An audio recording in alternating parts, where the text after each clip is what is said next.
Dạ. Kính chào quý khán giả. Tôi quýu quá đi bà con cô bác ơi, nói thiệt luôn á, quýu. Hôm nay quýu thiệt sự là tại vì hôm nay là ngày 13 tháng 7 năm 2021 nha bà con cô bác. Dạ. Hôm nay là trong cái hành trình nhật ký của Vi mùa thứ tư, nhưng mà hôm nay comment sẽ chính vì 15 ngày không thể nào quên này, thì bây giờ mình quyết định là hôm nay mình sẽ thấy bà con làm bánh mì quá mà mình cũng thèm bánh mì quá đó, mặc dù là làm phim về bánh mì làm đủ thứ hết nhưng mà chưa giờ biết làm bánh mì. Bữa nay thôi mình đánh liều luôn. Nãy mình đang coi cái clip, mình đang coi clip là bánh mì mini Việt Nam nè, nhồi bột bằng tay và nướng bằng nồi chiên không dầu đó. Nãy giờ đang ngồi nghiên cứu của chị Trang Đà Lạt, Trấn Kinh Trang Đà Lạt. Ôi ôi nhìn hấp dẫn lắm, mà thấy cũng không thấy thì dễ lắm, không biết làm sao. Rồi bây giờ thì chị đó chỉ làm có 6 ổ, hôm nay Coleman sẽ cố gắng làm 10 ổ. Rồi dạ, rồi đây là những cái phần chuẩn bị của mình đây. Dạ thưa bà con cô bác, đây đầu tiên là đây, chuyển vào đây đó. Đây là 250g bột mì nha. Rồi ở đây mình có 5g men nở đó, ok. Rồi đây là 25g đường, rồi 160mg nước lọc. Quên, xin lỗi. 160mg nước lọc nha. Rồi một ít bơ. Dạ nãy xin lỗi, đây một ít bơ. Quýu quá nói luôn. Dạ thì dựa theo cái công thức của cái chị Trang Đà Lạt á, thì chị làm ít hơn, chị làm có 6 ổ thôi, còn mình muốn làm 10 ổ. Dạ, làm dở mới làm mà dám mà làm 10 ổ. Rồi dạ, cái tập này hôm nay chắc có lẽ nó hơi dài nên bà con cô bác là xem cái giống như hành trình làm the making of bánh mì. The making of bánh mì mini. Dạ rồi thôi bà con cô bác, là thêm nửa muỗng muối. Ok, rồi đây có nửa muỗng muối luôn đó, chút xíu mình sẽ lấy ra nửa muỗng muối thôi, rất đơn giản. Rồi mà chơi luôn muối hồng luôn nha bà con đó, chơi xịn vậy luôn đó, muối hồng. Rồi mình lấy luôn, mình bỏ vô luôn đi, đâu có sao đâu đúng không. Rồi đây em múc nửa muỗng hồng luôn, nửa muỗng muối hồng của Coleman luôn đó. Đây, bỏ nhiều quá nó mặn. Dạ rồi, ok. Đây nửa muỗng muối rồi, đắt vô luôn. Đấy, ok. Rồi bỏ vô nước đi. Ok. Đó. Rồi. Đó. Đơn giản là như vậy thôi. Dạ, 250g bột mì, có 5g men nở. Dạ đây. Cái này đổ vô đây luôn đúng không? Đổ vô nước hết hả? Rồi, 5g đổ vô nước luôn. Đó. Nửa muỗng muối vô rồi. Đó. Rồi cái này là 25g đường. Dạ rồi, đổ vô luôn. Dạ bà con bác chịu khó xem chút nha. Ok.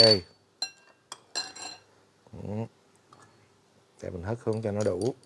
Nhiều quá coi chừng lát thành bánh mì ngọt. Dạ rồi xong. Rồi. Bỏ 5g giấm. Rồi thêm nãy mình còn quên nữa, 5g giấm nữa. Dạ. 5g giấm ăn ở đây. Chút xí rồi chế vô đây luôn nha. Rồi xong 5g giấm ăn. Dạ. Rồi. Thêm bơ luôn không? Chưa hả? Chưa vô bơ rồi, ok. Rồi, đó. Bây giờ là mình khuấy đều lên ha. Khuấy đều ra xong bắt đầu mình mới đổ 250g bột mì vô sau đúng không? Dạ. Đó, để cho cái này nó tan ra hết tất cả các thứ này. Dạ, anh phải khuấy cho nó tan ra nó mới thấm. Rồi, ok, đó, hôm nay là coi như hai thầy trò comment với lại Quy Nha Trang học theo công thức của chị Trang Đà Lạt. Vô đây đi, quay đây. Rồi cố gắng quay sao gọn gàng chứ không để bà con coi bà con quải đó. Thôi mình cố gắng hôm nay mình làm đúng 2 tập thôi nha. Đó.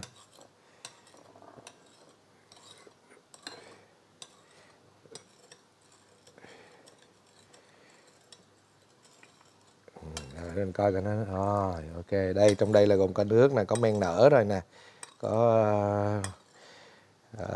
5g men nở, rồi có nửa muỗng muối nè, có 25g đường. 5g giấm. Rồi có 5g giấm luôn rồi. Dạ. Này là giấm ăn nha, giấm nuôi nha. Dạ. Người ta có thể làm giấm gạo nữa, chắc ổn rồi ha. Rồi mình thấy là nó cũng đâu đó nó tan hết rồi đó. Bây giờ thì mời bà con và bạn rồi bắt đầu mình tiếp tục. Rồi sẽ cho đổ cái bột này vào.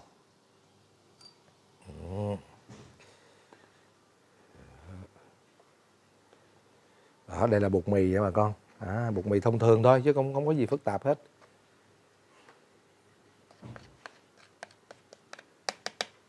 Rồi.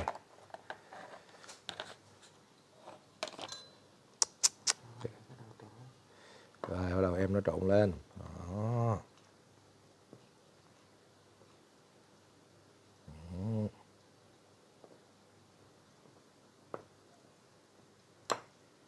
Có phải ít nước không? Có thiếu nước không? Dạ không, anh cứ Không có trộn. nước. Cứ trộn thôi. Rồi ok. Mình cứ sợ thiếu nước. Dạ. Để coi mình làm cái này mất bao nhiêu phút nha bà con. Rồi.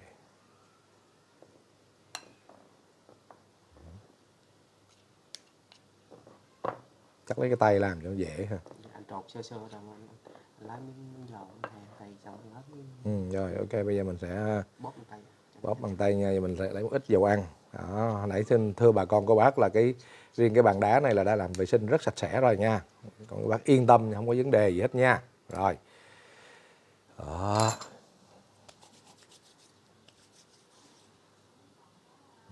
Chét này ra một chút. Đó, đây dưới đây là dầu ăn nè. Đó, để đỡ dính cái bàn chứ không lát bà ngoại xuống bà ngoại là rầy. Rồi anh che tay luôn. Đó. Rồi ok. Dạ đây ok. Đó, chạy cái chỗ này lát nữa mình sẽ đập bột ở đây nè. Đó. Rồi có mấy cái này không? Từ từ anh chè hết cái hai cái bàn tay anh trong là dính hết á. Vậy hả? Dạ chè hết lên trong ngoài nữa nha, cái bàn tay của anh đấy. Đó, Trong ngoài luôn hả? Rồi ok, chết cha vậy. Bột áo gì nữa. Thêm chắc phải thêm ít dầu ăn quá hả? Thôi thêm chút dầu ăn đi cho nó thoải mái đi. Dạ. Dạ rồi đây. Dạ rồi. Rồi. Trời, cái này mà làm dầu dừa hết sảy á. Đúng không? Dạ, đang nghiên cứu làm dầu dừa luôn. Đó, báo cáo bà con vậy luôn đi, rồi gọn đi. Rồi ok. Lấy cái kia anh làm cái áo. Rồi. Bột áo. Còn dính đó. Rồi thảy lên đúng không? Cho lên tay anh á. Rồi đây, trên đây là cái bột để mình lấy lên tay mình nè. Lát mình thảy ra đây luôn đúng không? Dạ, đúng rồi. Rồi, về đây anh. Ok. Rồi, lên tay. Bỏ lên đây luôn để nó dính, coi như phủ một lớp bột áo lên tay để cho lát nó đừng bị dính quá. Đây còn rửa ra đúng không? Dạ. Rồi ok chưa? Dạ rồi.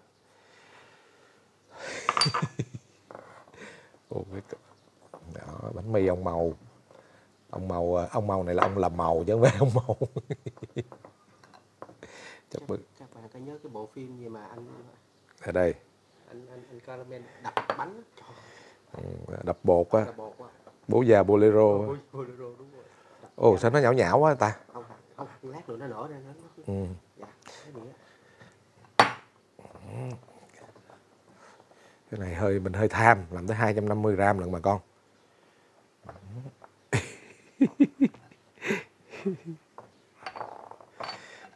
Coi bộ phim nó đập thấy khí thế quá, vô bộ phim này thấy lộng cộng quá bà con. Trong phim nó khác với đời thật. Trong phim nó rất là khác với đời thật, bà không quán mình. Ôi nó dính nè. Đó, đúng là làm bột nó phải vậy nè. Không mà cái kia làm mì chứ không phải làm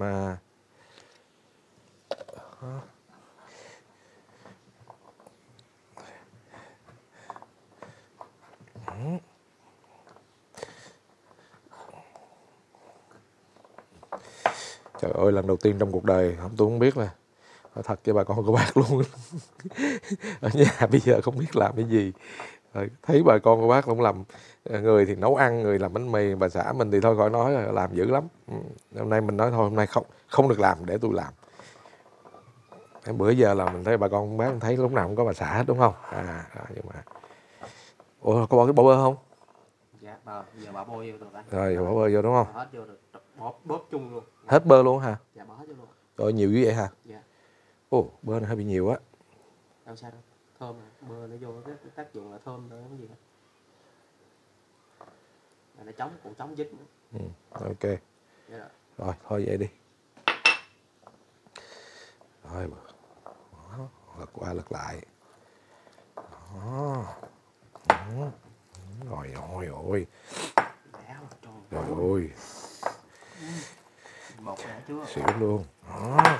Ô vô nó quét bớt cái bột này đi nè. Đó.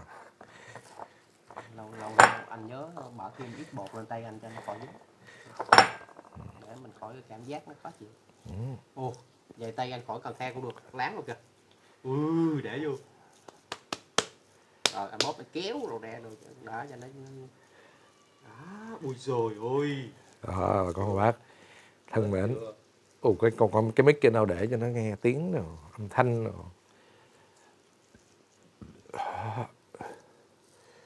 Giờ đỏ đây đi ha. Dạ. Rồi nói chung là mình cũng không có theo giống một cái công cơ bản là vậy thôi, còn cái trên thực tế là rồi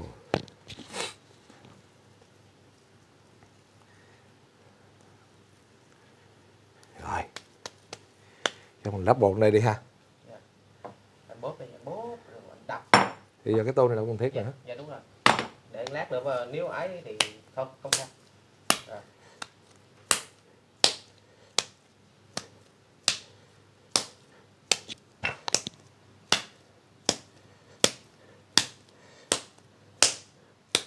Chắc phải nên gom ít bột trong này nè.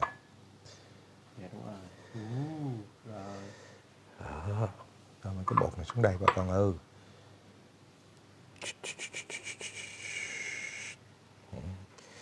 Đó, cái bột áo đây cho nó dễ. Đó, để lát nó đừng bị dính.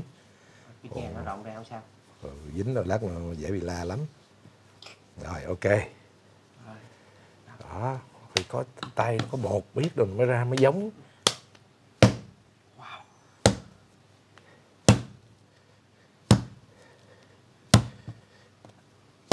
Giống như là đang căm thù với ai không? Không hề nha bà con. Sao cả, cho ra đây hết đi. Rồi. Đó. Sao rồi. Ồ, chuyên nghiệp dữ anh. Trời ơi. Không ngờ. Dạ. Ôi ơi, cái này tôi đã từng học trong Bố Già Bolero rồi. Đó. Nói làm sao mà thấy cái mặt da bột mịn là ok đúng không? Dạ. Phải không? Dạ, tầm 15 phút rồi. Rồi nghe nói này người ta phải đập khoảng 15 phút á.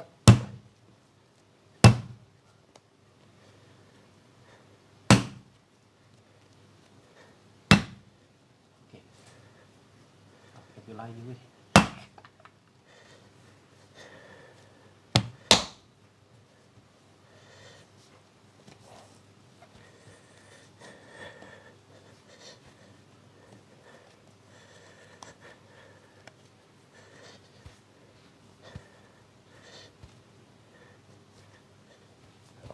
Thật là đam mê của ảnh. Yeah. Đam mê. Đó.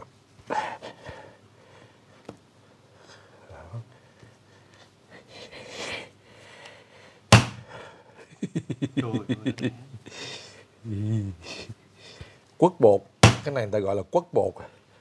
Quất bột. Quất bột. Quất bột.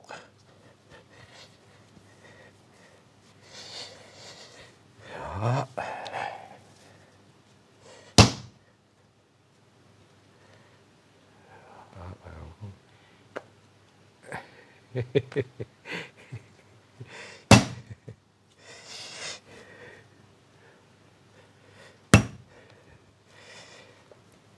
Anh đập đây. Dạ anh đập. Okay.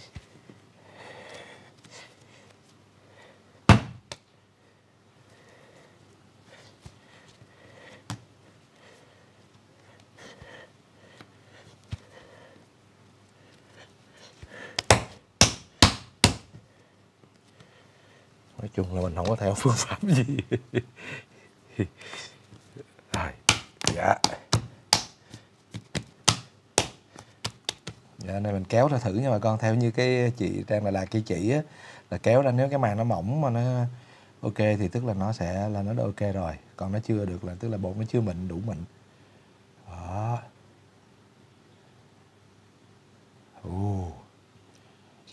Chút xíu nữa chưa được. Dạ. Đó, dạ. Dạ, đã gần 15 phút rồi đó. gần 15 phút rồi nha bà con. Đó, nhưng mà chắc mình sẽ cố gắng 20 phút. Tại vì nếu mà càng làm nó càng nhiều, càng nhồi càng nhiều chừng nào thì bánh nó càng ngon chừng đó thôi à. Đúng không? Dạ.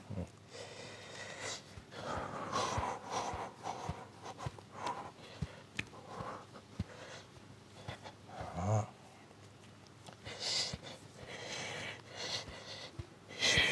Đổ mồ hôi. Ồ, làm này chắc xuống cân thiệt luôn á chứ không phải giỡn đâu nha.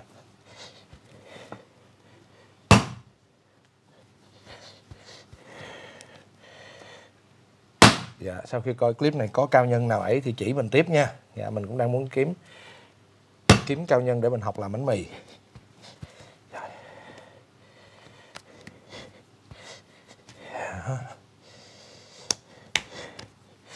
Thích làm mấy cái bánh mì mini nhỏ nhỏ thì kỳ đi chỗ 5 sao đi chỗ khách sạn gì Marriott Phú Quốc. Trời ơi, cái bánh mì nó nhỏ nhỏ làm nó giòn thương. Bánh quy gọi là cái bánh mì chuột á, này ta gọi là bánh mì chuột á. Dạ, này đúng rồi. Hành trình làm bánh mì của Coleman trong 15 ngày thì không thể nào quên. Dạ, ngày mai mình tiếp tục, mình tìm một cái công thức nữa mình làm tiếp. Hở.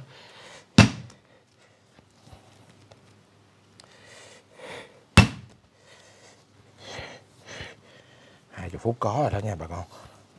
Thấy nó mịn nè. Ui. Rồi, bà con thấy cái da nó không? Dạ, cái da nó có vẻ rất là mịn nha bà con.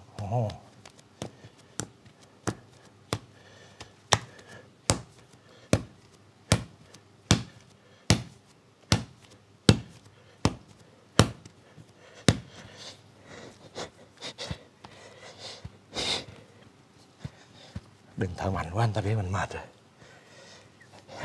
Làm phải mệt. Trước mình bỏ ra mạnh mà nhiều rồi. Wow. Thật là chiên rồi.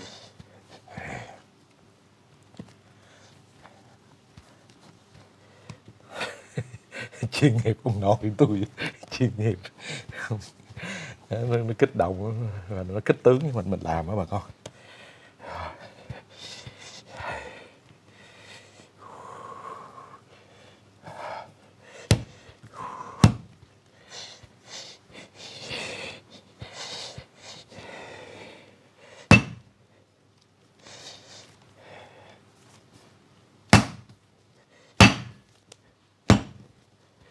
Sung rồi.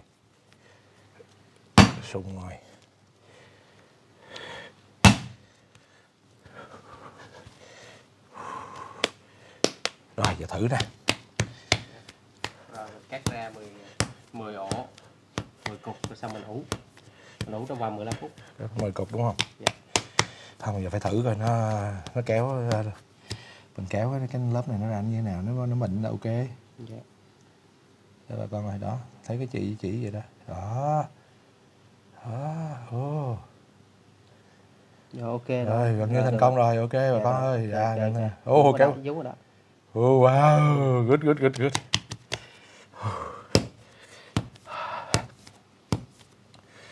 Rồi bây giờ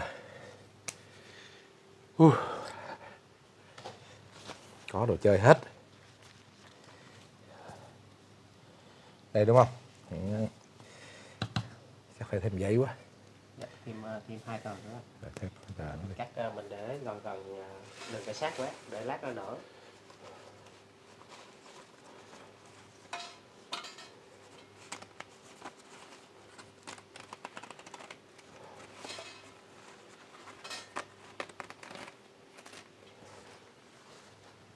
Rồi đây.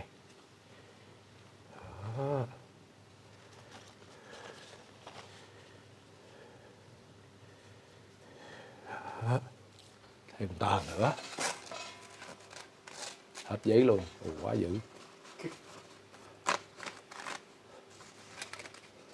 Không sao. Đó, nó phải vậy. Nó không bị dính ha. Dạ, nó láng o rồi, nó hết dính. Nó láng ngon rồi, láng rồi bà con ơi. Đó. Giờ bà con bác chờ xíu để mình cho bà con bác xem nó láng như thế nào nha. Đó. Đó. Theo như là cái hướng dẫn á, là khi mà cái da nó láng như rồi là ok rồi đó, là bột coi như đã nhồi tương đối ổn rồi đó. Đó. Đây. À. Rồi, nhớ chụp một tấm nha.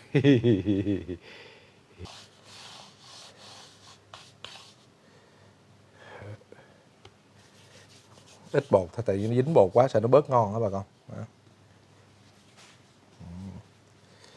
Rồi. Giờ lấy con dao. À, nó còn phải có con dao lam nữa đó. Chết mình rồi, nó có con dao lam nữa ông ơi. Lát nữa dao cắt. Đây. Anh kéo dài ra chia. Anh cắt làm đôi trước, Rồi, bây giờ có đây cục bột của mình ha. Mình cắt làm đôi.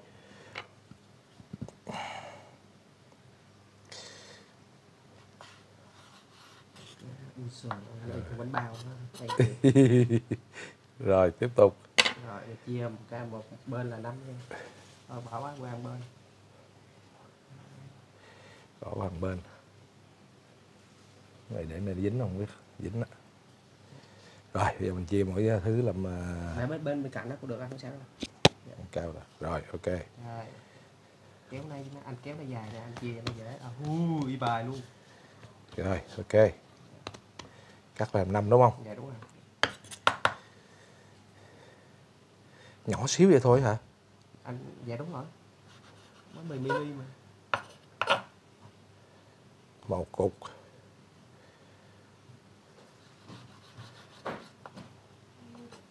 Hai cục. Ồ, cái ổ này hơi bự.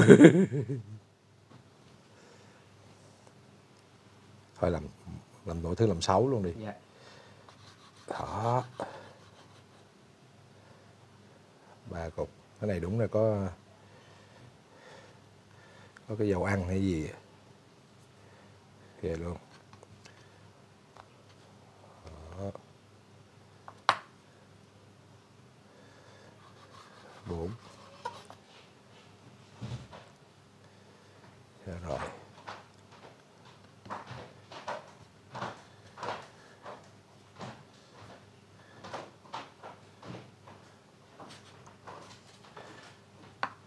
Rồi, 6 cục. Sắp vào đây đúng không? Dạ. 1. 2. Cái là bánh mì chuột, bánh mì mini. 3. Ôi. 4. Thì con ăn cơm với cái hồi nướng gì nè. Dạ thôi. 6. Rồi, tiếp tục.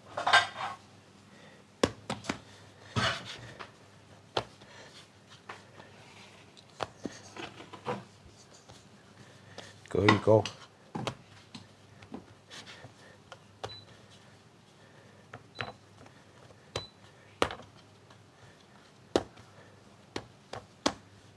Chuyên nghiệp hơn đó. Chéo đều đều đó. Cái gì? Cái gì? Người lật đầu. Thì anh ơi. Đó, để cho nó bớt dày lại. Đó. Thả nguyên ghế sofa. Hỏi em phải ăn cơm trứng chiên không? Rồi, tiếp tục. Ăn cơm trứng chiên không? Chứ ăn cái gì? 1. Miếng luôn. 2. Em ăn miếng luôn không? Dính quá. Dạ. Nó phải có dính đó. Mì rồi. Con ăn ấp la hay là ăn ấp lết? Ăn ấp la. Hai trứng à? Nó hơi bị dính một chút. Dạ một thôi. Ồ, dính quá. Dính. Dạ. Không sao. Từ từ tính. 3. Đó. Xong này mới ủ đúng không? Dạ. 4. Lo nói chuyện sẵn vô tay một cái. Rồi 5, 6. Ok. Cái này có vẻ đẹp đều đặn hơn rồi. 1, Con cho quay cho con. 2. Dính quá vậy em. Bà làm còn dính hơn mình đúng không? Vậy hả? 3.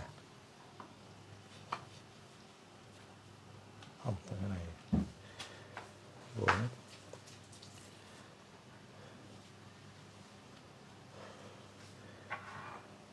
Làm dở mà còn làm nhiều nữa.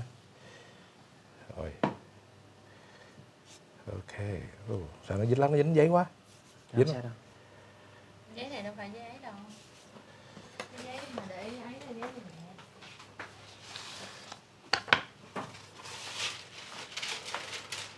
Wow. Rồi, thấy lại. Rồi, mình không biết. Không sao đó một tờ xếp ra được.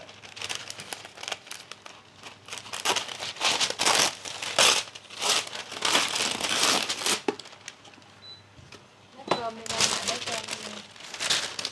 Rồi làm lại, để mình đặt. Rồi, nó dính thấy chưa? Tao nói nó dính mà. Không, anh gửi nhẹ đâu dính đã. Anh gửi nhẹ nó đâu dính Ok. đâu. Nó vẫn còn thoải mái. Rồi, dàn lại lên. Đó,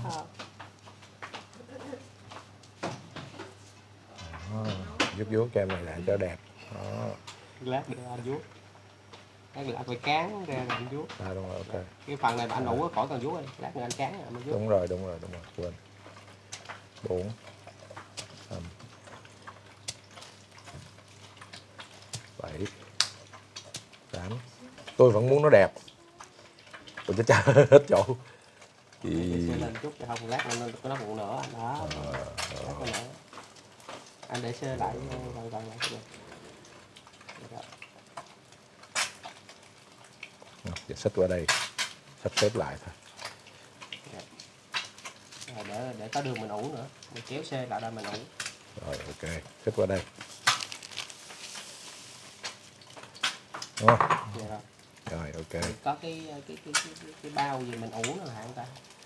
Bao ni lông hả? Bao cái mà ủ thức ăn. Cái này nó nở lên dữ lắm á. Khoảng nửa tiếng nữa mình mới làm lại, mình quay lại nó nở lắm. Để cho ba bột nó dại á. Đủ không? Nó nở vậy được rồi đúng không? Dạ được. Nó không đến nổi đâu đâu. Nó nở lên tầm thêm 30% nữa. Ghê hả? Dạ. Nở to vậy luôn hả? Dạ. Chà. Vậy cho phải xé thêm giấy quá. Không được không sao anh, nhiêu này được mà gì đâu, 30% bao nhiêu đâu. Rồi ok.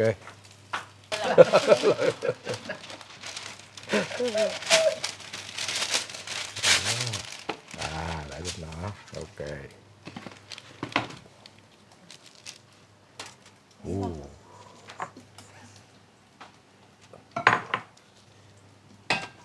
Hai cái khay luôn. Quá dữ luôn.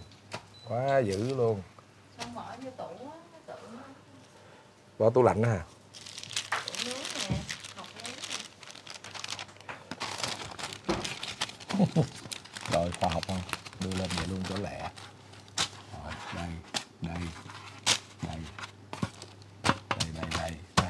Ok.